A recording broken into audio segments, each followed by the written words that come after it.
ప్రభు అయిన యేసు క్రీస్తు నామంలో మీకందరికి వందనాలు తెలియజేస్తున్నాను.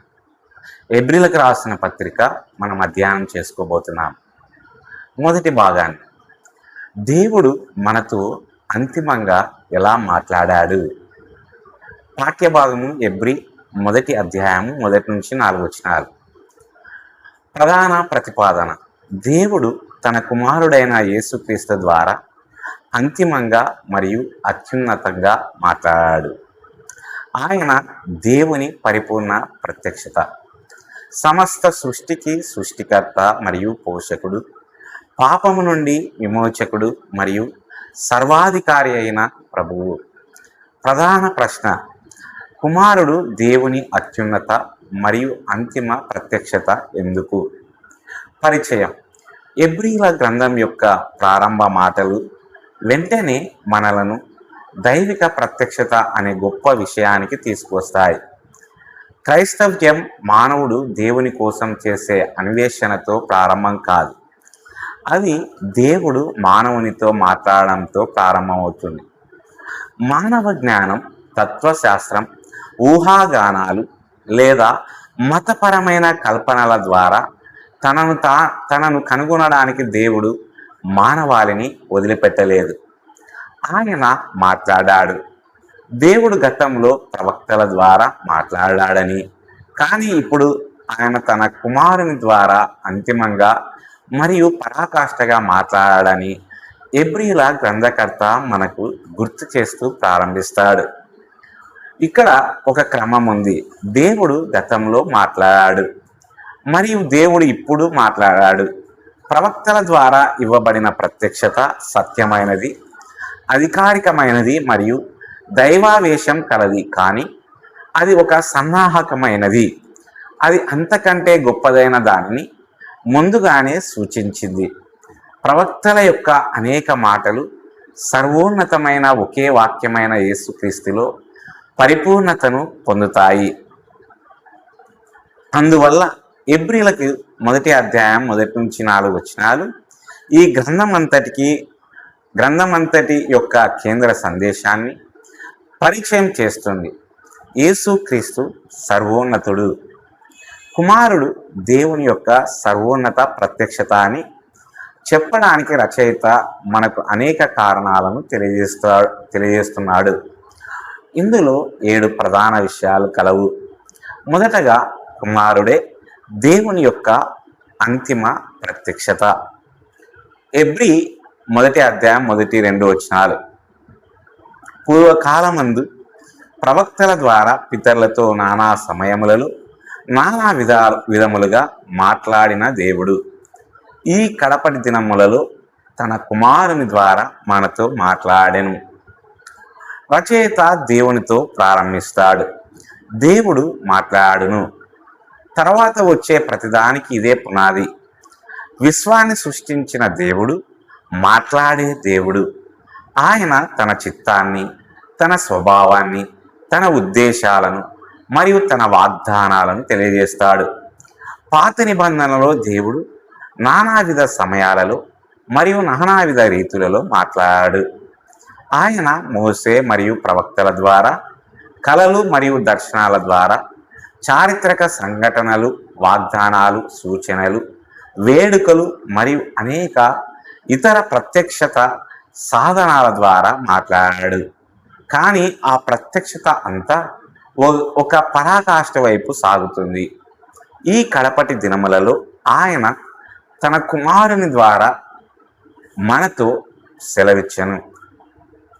ప్రవక్తలు దేవుని సందేశాన్ని అందించిన సేవకులు. క్రీస్తు దేవుని పరిపూర్ణంగా ప్రత్యక్షపరిచిన కుమారుడు. ఈ వ్యత్యాసం చాలా లోతైనది. దేవుడు కేవలం మరొక ప్రవక్తను పంపలేదు, ఆయన తన కుమారుణ్ణి పంపాడు. పాత నిబంధనలోని ప్రత్యక్షత యథార్థమైనది, అధికారికమైనది మరియు దైవావేశం వలన కలిగినది, కానీ అది క్రీస్తు ద్వారా రాబోయే సంపూర్ణ ప్రత్యక్షతకు నాంది పలికింది. ప్రవక్తలు ప్రకటించిన దానిని క్రీస్తు నెరవేర్చాడు. నీడలు చిత్రించిన దానిని క్రీస్తు మూర్తీభవించాడు. కాబట్టి దేవుడు ఎలాంటి వాడో మనం తెలుసుకోవాలంటే మనం యేసుక్రీస్తు వైపు చూడాలి. క్రైస్తవ్యం అనేది ప్రాథమికంగా మతపరమైన భావనల వ్యవస్థను కనుగొనడం కాదు. అది తన కుమారునిలో తనను తాను అత్యున్నతంగా ప్రత్యక్షపరుచుకున్న దేవుణ్ణి తెలుసుకోవడం. 2. కుమారుడే సమస్తమునకు వారసుడు. ఎబ్రీ 1:2. రచయిత ఇలా కొనసాగిస్తున్నాడు: ఎవరినైతే ఆయన సమస్తమునకు వారసునిగా నియమించెనో, క్రీస్తు కేవలం దేవుని ప్రణాళికలో ఒక భాగం కాదు, అంతిమంగా ప్రతిదీ ఆయనకే చెందుతుంది. ఈ భాష కుమారుని యొక్క సార్వత్రిక సార్వభౌమాధికారాన్ని మరియు వారసత్వాన్ని నొక్కి చెబుతుంది. ఆయన సమస్తమునకు వారసునిగా నియమించబడ్డాడు. దీని అర్థం క్రీస్తు అధికారం సార్వత్రికమైనది. ఆయన కేవలం సంఘమునకు ప్రభువు మాత్రమే కాదు, ఆయన సమస్తమునకు ప్రభువు. ఈ లోకరాజ్యములు అంతిమంగా ఆయనకే చెందుతాయి. చరిత్ర ఆయనకే చెందుతుంది. సృష్టి ఆయనకే చెందుతుంది. భవిష్యత్తు ఆయనకే చెందుతుంది. ఈ సత్యం విశ్వాసులకు అపారమైన ధైర్యాన్ని ఇస్తుంది. ఏం జరుగుతుందో చూడడానికి వేచి ఉండే ఓడిపోయిన రక్షకునికి మనం చెందిన వారం కాదు, సమస్తమునకు వారసునిగా నియమించబడిన వానికే మనం చెందిన వారం. లోకం గందరగోళంగా కనిపించవచ్చు, దేశాలు ఉదయిస్తాయి, పతనమవుతాయి, ప్రభుత్వాలు మారుతాయి, మానవులు ప్రణాళికలు వేస్తారు. కానీ చరిత్ర కుమారునికి నియమించబడిన వారసత్వం వైపు కదులుతుంది. ఆయనకి ఇవ్వబడిన వాటన్నిటినీ క్రీస్తు స్వంతం చేసుకుంటాడు. 3వ ప్రధానాంశం కుమారుడే సమస్తమునకు సృష్టికర్త. ఎబ్రీ 1:2. రచయిత వెంటనే ఇలా ఇంకా ముందుకు వెళ్తాడు: ఆయన ద్వారానే లోకములను కలగజేసెను. కుమారుడు కేవలం సృష్టికి వారసుడు మాత్రమే కాదు, ఆయన దాని సృష్టికర్త. ఉనికిలో ఉన్నదంతా ఆయన ద్వారానే వచ్చింది. ఇది క్రీస్తును సృష్టించబడిన జీవుల వర్గానికి అతీతంగా నిలుపుతుంది. ఆయన అనేక సృష్టిలలో ఒకడు కాదు, ఆయన ద్వారానే దేవుడు యుగాలను విశ్వాన్ని సృష్టించాడు. ఈ లోకంలోకి వచ్చిన వాని ద్వారానే ఈ లోకం సృష్టించబడింది. సిలువకు మేకలతో కొట్టబడిన చేతుల ద్వారానే ఈ విశ్వం సృష్టించబడింది. పడవలో నిద్రించిన వాడే సముద్రాన్ని సృష్టించాడు. సిలువపై వేలాడదీయబడిన వాని ద్వారానే ఆకాశాలు సృష్టించబడ్డాయి. కాబట్టి క్రీస్తు మాట్లాడినప్పుడు మనం వినాలి. 4వ ప్రధాన విషయం కుమారుడు దేవుని మహిమకు సంపూర్ణ ప్రత్యక్షత. ఎబ్రీ 1:3. లేఖనములలో క్రీస్తును గూర్చిన అత్యున్నత వర్ణనలో ఒకదానిని రచయిత ఇప్పుడు వివరిస్తున్నాడు. ఆయన మహిమ యొక్క తేజస్సుగాను, ఆయన స్వరూపం యొక్క ప్రతిబింబంగాను ఉండి, క్రీస్తు దేవుని మహిమ యొక్క తేజస్సు. ఆయన కేవలం అద్దం కాంతిని ప్రతిబింబించినట్లుగా దేవుని మహిమను ప్రతిబింబించాడు. ఆయన దైవిక మహిమను కలిగి ఉండి దానిని వ్యక్తపరుస్తాడు. ఆయన దేవుని స్వరూపం యొక్క ప్రతిబింబము కూడా.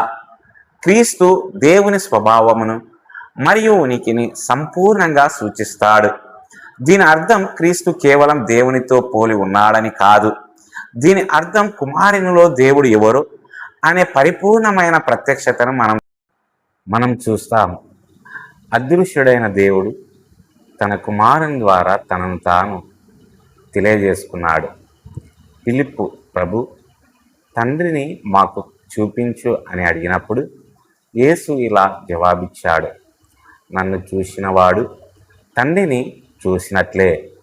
క్రీస్తు దేవుణ్ణి పరిపూర్ణంగా బయలుపరుస్తాడు. కాబట్టి దేవుని స్వభావం యొక్క సంపూర్ణమైన ప్రత్యక్షతను కనుగొనడానికి మనం క్రీస్తును దాటి చూడవలసిన అవసరం లేదు. క్రీస్తులో దేవుడు తనను తాను తెలియజేసుకున్నాడు. 5వ ప్రధాన విషయం కుమారుడు సమస్తమును నిలబెట్టుచున్నాడు. ఎబ్రీ 1:3. రచయిత ఇలా అంటున్నాడు: మరియు తన శక్తి వాక్యం చేత సమస్తమును నిలబెట్టుచున్నాడు. క్రీస్తు సమస్తమును సృష్టించడమే కాదు, ఆయన సమస్తమును నిలబెట్టుచున్నాడు. సృష్టి దాని సృష్టికర్తపై ఆధారపడకుండా లేదు. అస్తిత్వంలోని ప్రతి క్షణం క్రీస్తు యొక్క నిలబెట్టే శక్తిపై ఆధారపడి ఉంటుంది. క్రీస్తు దానిని నిలబెట్టడం వలనే విశ్వం కొనసాగుతుంది. దీని అర్థం క్రీస్తు తన సృష్టిని చురుకుగా పరిపాలిస్తున్నాడు. ఆయన దూరంగా లేడు, ఆయన గైర్హాజరుగా లేడు. ఆయన కేవలం చరిత్ర జరగడాన్ని చూస్తూ లేడు. ఆయన సమస్తమును ఆదుకొనుచున్నాడు. అందులో ఆయన ప్రజలు కూడా ఉన్నారు. విశ్వాస యొక్క నమ్మకం అంతిమంగా తన సొంత బలం మీద కాదు, క్రీస్తు యొక్క ఆదుకునే శక్తి మీద ఆధారపడి ఉంటుంది. 6వ ప్రధాన విషయం, కుమారుడు పాపముల శుద్ధీకరణను నెరవేర్చెను. ఎబ్రీ 1:3 మానవాళి ఎదుర్కొంటున్న అతిపెద్ద సమస్య రాజకీయ, ఆర్థిక, సామాజిక లేదా మానసికమైనది కాదు, అది పాపం. మరియు దాని గురించి కుమారుడు ఏం చేశాడో ఎబ్రీలకు రాసిన పత్రిక మనకు చెబుతుంది. ఆయన తనంతట తానే మన పాపములను శుద్ధి చేసినప్పుడు తనంతట తానే అనే మాటలను గమనించండి. క్రీస్తు స్వయంగా విమోచనను నెరవేర్చాడు. ఆయన కేవలం పాపాన్ని ఎలా జయించాలో మనకు బోధించలేదు. ఆయన కేవలం నీతికి ఒక ఉదాహరణను చూపలేదు. ఆయన పాపంతో వ్యవహరించాడు. సృష్టికర్త విమోచకుడయ్యాడు. సమస్తమును చేసిన వాడు తన సృష్టిలోనికి వచ్చి పాపుల కొరకు తనను తాను అర్పించుకున్నాడు.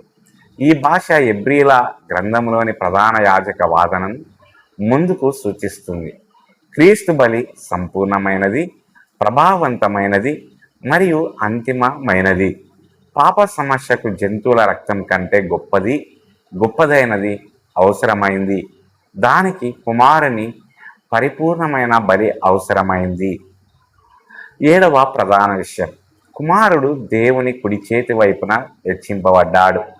ఎబ్రీ 3:1-3-4 ఈ వాక్య భాగం ఇలా ముగుస్తుంది. మహోన్నతుడైన దేవుని కుడి చేతి వైపున కూర్చున్నాడు. ఆయన విమోచన కార్యం పూర్తయింది. పాత నిబంధన యాజకులు నిరంతరం నిలబడే ఉండేవారు, ఎందుకంటే వారి బలి కార్యం ఎన్నడూ పూర్తి కాలేదు. క్రీస్తు తనను తాను ఒక్కసారి అర్పించుకొని పాపాల కొరకు శుద్ధీకరణను పూర్తి చేసి ఆ తర్వాత దేవుని కుడి చేతి వైపున కూర్చున్నాడు. ఆయన కూర్చోవడం ఆయన బలి పూర్తి అయినట్లు మరియు ఆయన హెచ్చింపబడడం నిశ్చయమని ప్రకటిస్తుంది. ఆయన ఇప్పుడు సింహాసనంపై ఆసీనుడయ్యాడు. కాబట్టి ఎబ్రీలకు రాసిన పత్రిక కేవలం బోధకుడైన యేసును, మాదిరి అయిన యేసును లేక ప్రవక్త అయిన యేసును మనకు పరిచయం చేయదు.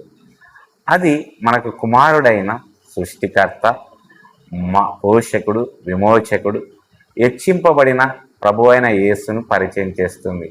ముగింపు, ఎబ్రీలకు రాసిన పత్రిక ఒక అద్భుతమైన ప్రకటనతో ప్రారంభమవుతుంది. దేవుడు మాట్లాడాడు.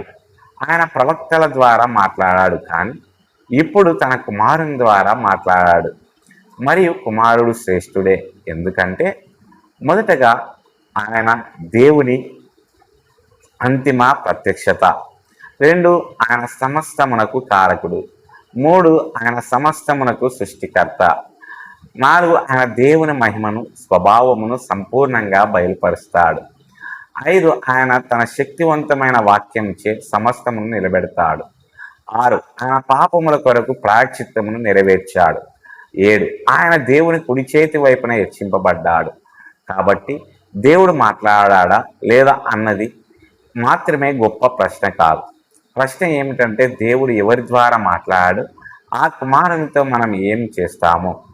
ఎబ్రీల గ్రంథం మనల్ని వినమని, నమ్మమని, గట్టిగా పట్టుకోమని, సమీపించమని మరియు సహించమని పదే పిలుస్తుంది. ఈ గ్రంథం అంతా మన దృష్టిని మిగతా వాటన్నిటి నుండి యేసుక్రీస్తు వైపు మళ్లించడంతో ప్రారంభమవుతుంది.